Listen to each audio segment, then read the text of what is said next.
So I'm Danielle Shortner with Temple of Geek. Thank you so much for meeting with me today. Thank you. Thank you for having me. Yeah, of course. Really excited to talk about your play. I've not been able to see it because I don't live in California, but I've read a lot about it and it sounds very interesting. So I'm excited to talk about it today. You've Yeah. been working on this play, Ybor City, for a little while now, as I understand. Can you tell me what it's been like to see it evolve from the workshop production that you put on last year for it to the full play that it is now? Yeah, I actually feel like that's been the best aspect of this round, other than finding these incredible actors who I've been working with. But seeing a play evolve from stages has been something that I've never done before, you know. We had we had a stage reading, and then after the stage reading, we had the workshop. And I remember doing the workshop, I thought to myself, I don't know how to go grander than this. Not that I wanted it to go grander, but even more so, how could I make the story evolve? Mhm. And um, I've been lucky to, have access to watching my favorite filmmakers like David Lynch. I've been reading a lot of Francis Ford Coppola, and one of the things that they both spoke about is just being open to receiving. And I think that one of the things I've learned the most from this process is the patience to find these things that how they evolve instead of, feeling like you need to have an idea right away. And it's been, because new actors come in, they bring in new inspiration. Then you have, I personally love horror films. And so I wanted to also make sure that this went into more of, a genre kind of spectrum. I love shadow play. So I started thinking, how can I really make this into something that feels new and fresh so that people who did come to the workshop can, see it again and experience it? And also, how can I make it um, more intentional in every way? So what is everything that is in the play? There are so many characters and so many storylines that sometimes last time around I had writings that weren't necessarily Cuban or songs that weren't of the culture. And this time around, I tried to be very intentional and make sure that every single thing that's on that stage is a representation of something or is helping me say what I want to say through the play. Yeah, going off of the intention behind that, I have noted that your mentor, actor and artistic director Tim Robbins, previously said about Ybor City that it sees movement and language collide, transcending cultural and linguistic barriers. And that really stood out to me and as a description of this place. So I wondered what it was like trying to create that sense with intention, as you said, of transcendence throughout Ybor City. I love that question. Yeah, I feel like it was great to do it with somebody who wasn't Latin, to be Yeah. honest.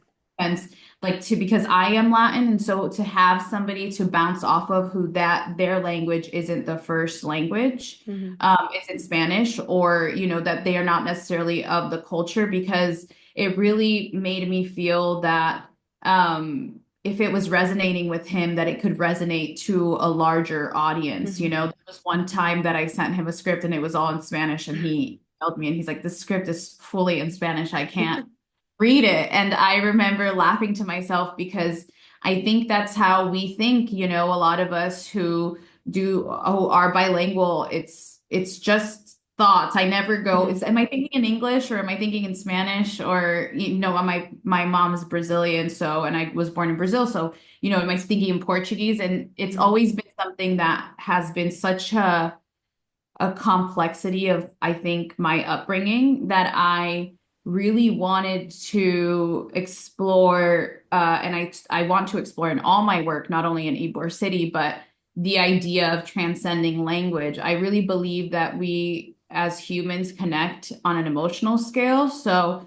I feel that if you are heartbroken, I can understand what that feels like. We haven't had the same exact experience, but it doesn't matter what language I'm watching that happen and I understand. And I think with media, we've been so put in a box. You know, Mm, I find it so interesting that um, we think so outside the box now, but sometimes with content, it's like, does it have to be Spanish? Does it have to be yeah. English? Does it have to be this or that? And I think my greatest acting teachers would turn off the sound in Mm. our videos, and she would say, if I could still see that something's happening, then you're doing it right. But if I can't, if it's, the language is just a guide to the emotion, but the emotion is where we really connect with each other. And so I think me and Tim both had the goal that, at some point in the play, hopefully you've lost sense of what language you're actually understanding, but that you're just understanding the play because it's hitting you at a more core level than necessarily, a cultural level or a language that you understand. And then I'm a huge movement fan. I think I wish I would have been a dancer.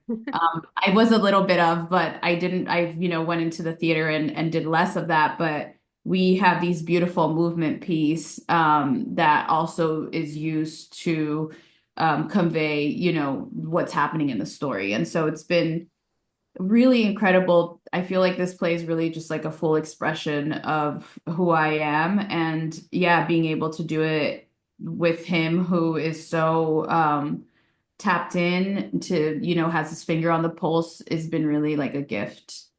Yeah. I love your explanation of that because I'm Mexican American and my mom's first language is Spanish, but me and my sisters all grew up as like no sabo kids. And so our grandmother, she only speaks Spanish. She understands very little English, and growing up we had to kind of find that similarity or that connection that transcended language. So I love how that can speak to people on multiple levels, I think. Yeah. That's so Um, beautiful. yeah. You said that you consider Ybor City to be a protest play, and I wanted to talk about that a little bit. As an immigrant yourself, what does that mean to you, and what do you hope that people walk away from having seen the play with? Yeah, I think it's time to be having these conversations, I came to this country as a child. I was brought here by my parents, and because of, I think when you have family members who struggle with mental health or they don't speak the language, they're the people who are responsible for filing your paperwork and bringing you and making you, documented and all these kinds of things. And when I was 21, I found myself with a extended immigration history that I had no awareness of. And because of a mistake in the system, I found myself undocumented and had to really understand what that meant, considering I feel so American, and I grew up here, and going back to any of the countries where I was born or where I was raised, back and forth, would have been a complete culture shock for me. So it was a very interesting thing to, be from in Brazil where I am to American, and in Mexico where I'm to Brazilian, and here where I'm just Latin, and I don't mean, and whatever that umbrella is. And Yeah. so I really have always had this feeling of displacement. And I think that one of the things, when we watch immigration on television, often it is depicted as a thing that brings us together. But I also think it's something that can really tear, families apart. It could also sometimes, I think, for a lot of us who have parents also who are immigrants, they grew up they had a whole life in a different country, and then they come here, and now their kids are so immersed in this country and this way Mhm. of thinking that it's like, you know, it's such a culture shock for each other. It's like, how do we meet in the middle sometimes? I think a lot of us, and I speak for myself, it's like that idea of being grateful just to be here. And Mhm. so not to ask ourselves, like, what is it that I want, Yeah. more than just being here and surviving here and thriving here because I feel like I need to fit the idea of what the perfect immigrant, right? Which I think is Mhm. something. somebody said to me once, it's like, if you come here, then you better make it worth it. Yeah. And I feel that a lot of people who don't migrate don't have that level of often of just pressure on them, and um, the need for excellence in that kind of way. And it's something that I think puts a lot of people into the grime of like hustle culture. And I feel that the play really asks you to ask yourself, regardless of who you are, what is it that you want? You know, what's the kind of life that you want to live? Not what's given to you and not what's told to you that you should want, right? Because I think that's another aspect of culture is like if our parents brought us here, then we also have to be successful and we have to be able to do all these things to support ourselves and our family and to be whatever the American dream is. And I think that for me, somebody who is really, impacted by the immigration system, I really knew that once I had the power to have these conversations that I really wanted to. And I think having the conversation through art is a way to allow room for the spectator to ask themselves those questions as well. Because I think that if we're living a life where we're checking in with ourselves and asking ourselves, is this who I want to be fully? Is this is this the path? Is this path something that helps people? Is this path something that harms people? And how are we contributing to that? And I think the play for me is about individualism. And my goal is that people leave asking themselves questions about who they are based on their own standards and not the standards of society or culture or tradition, even. Hmm. Yeah, I love that. Because you're right, in the US, how we view ourselves, it does just become kind of like one big like conglomeration of Latin American and or Latino, Latina, and not specifically like how we view ourselves and everything. So I love Yeah. that. And I want to say, like, I love your story too, because I feel like it's I think one of the things that we are longing for is like what is the American Latino experience? Mm, In the play, there is like a no sabo kid. hmm And one of the best things about that for me is to watch the beauty of that as well, to watch the beauty of desire for connection beyond language that we have to deal with all the time, but is hmm not spoken of. hmm And I think one of the things we really are missing out on the opportunity is to talk about what is the Latin American experience, right? Because even though you might be from somewhere totally different than me, hmm we are having that same migrant experience in America, or like the experience of coming from a family that is a migrating family. And so I find that that's where we come together. And so I always say this play is about the American Latino mm. and not, and I think that that's an experience that we need to continue to look at and talk about more. Yeah, yeah, and I think that the just kind of something about how there's so much that's different about us, but there are similarities there, and whenever we start talking about it, I think that's when it becomes clear that, there we can connect on these levels no matter what our different backgrounds or experiences are with that. And kind of going off of that, I noticed that in the press release it said that I believe as of last week, Ybor City has been specially performed for students and other migrants. How important was it for you to ensure that these groups also got the chance to experience this play? I think one of my most important thing is in anything that I make is that it be accessible. And I think theater has been something that hasn't always been that way. And I've been really lucky to be at the Actors Gang, which is an institution here in Los Angeles, but also just a place that really values people and community. And they have always made every Thursday night pay what you can for whatever Mhm. show. So you can pay $1. You could pay anything you want. And we not only coming from that already was, something that when I wanted to be a part of a theater company, I wanted to be a part of that. I wanted to be a part of somewhere that made space for everyone, regardless of class.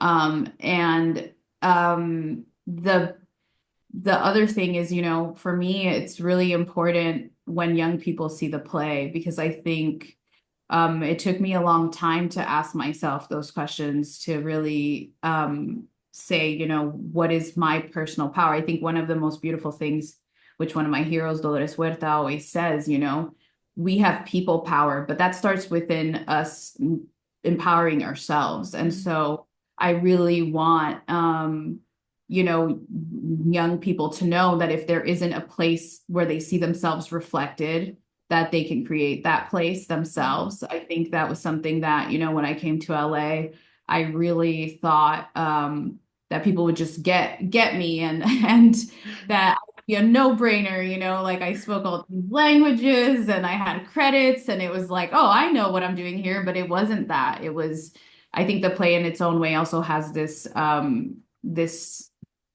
I think conversation about status and Hollywood and society and so I feel that it was really important for me to have people who need empowerment receive it in a way that isn't like this, that isn't like pointing the finger at and telling you what to do, especially I think young people. Young people are often being told what they should be doing and what they shouldn't be doing. And I think this play has a big effect of asking yourself that, what do I want to be doing, regardless of who's telling me what. And so when we have the opportunity to invite groups in, I teach, and I've been able to teach with Ghetto Film School and a couple of other programs. And I really wanted to bring those students in to have them experience the show because I think it's so important. And then I also wanted to bring in, the folks who are older and maybe don't even speak English, but have been here for so long to ask themselves, when you get out of the everyday thought patterns, like what do you want? What do you want? And so it's been a really incredible experience to feel that people are empowered. I can sometimes see, especially young women, when they come to the show, I think the play also has this big emphasis on gender and what women have been told about themselves. And so it's been incredibly important for me that, any work that I do, even in language, sometimes when I would work on rewrites, if I felt like something was just like too complicated, too heady, I would just be like, this is, is this accessible? I don't know, so I was very specific about, I think the audience is so smart and I think we trust them to get it. They get it. You don't need to spell things out for them. But I do think that if you can give them a sense of empowerment, and especially these groups that so need it, it's why not? And why not do it in a way where they're entertained and hopefully moved in some aspect as well? hmm I like that last part where you said to kind of trust the audience because I think some of the best stories do that. Trust the audience instead of doubting that they'll understand something, but believing that their experience is whatever they are, even if it's not exactly what you imagine, will kind of feed through and speak to them. Yeah. So I just have one more question, and it's that Ybor City finishes sh its shows in the next few weeks, I believe, the beginning of April. And what has the kind of experience of finally showing this been like, and what do you hope to kind of do afterwards, if you have the answer for that? It's like so emotional just thinking about it ending. And, I hope that it's just the beginning of this journey with it. But yeah, this run ending is really something that I am constantly like, don't think about that yet, because I've completely fallen in love with my cast Mhm. and with the time that we've been spending together and the support they've given me, that I can't even imagine life without them on the constant. So that's Mhm. something I'm already kind of starting to process. But I think after this is I'm hoping that I can bring this kind of story to a more mainstream audience as well. And I've written a television series that also focuses on immigration. And so that hopefully will be something that becomes a reality in the future. Because I, again, think that this is an important conversation. I have written an Ybor City film, which I'm really excited about. I did it as an exam, as a one of these things where I was like, oh, well, let me just see what it would look like in a movie so that when I'm directing, I can impact, it can impact how I direct this next round. And so, but I've been really excited to also see that the story is resonating in such a higher capacity that I would love to bring it to screen. And yeah, and then, I have a nonprofit called Cine, which shows Latin films around LA, and does free film screenings and free film workshops. And so those will continue. And, everything I do is focused on creating these spaces for Latin stories. And so that mission goes on past this, and hopefully, Ybor City can go on tour and more people can experience it is the goal. Yeah, I would love that. I would love Selfishly. it. Well, congratulations on bringing Ybor City to a full play and the success that you've had so far. And I really, really wish you all the luck with everything going forward because, like I said, I would love to be able to see it in whatever iteration is possible. So thank you for also taking the time to speak with me today. I really appreciate it. Thank you so much for your great questions. Thank you. And I hope you have a great day and good luck on your performances this weekend. Thank Break a you. leg. Thank you so much. Thanks. Thank So nice. you.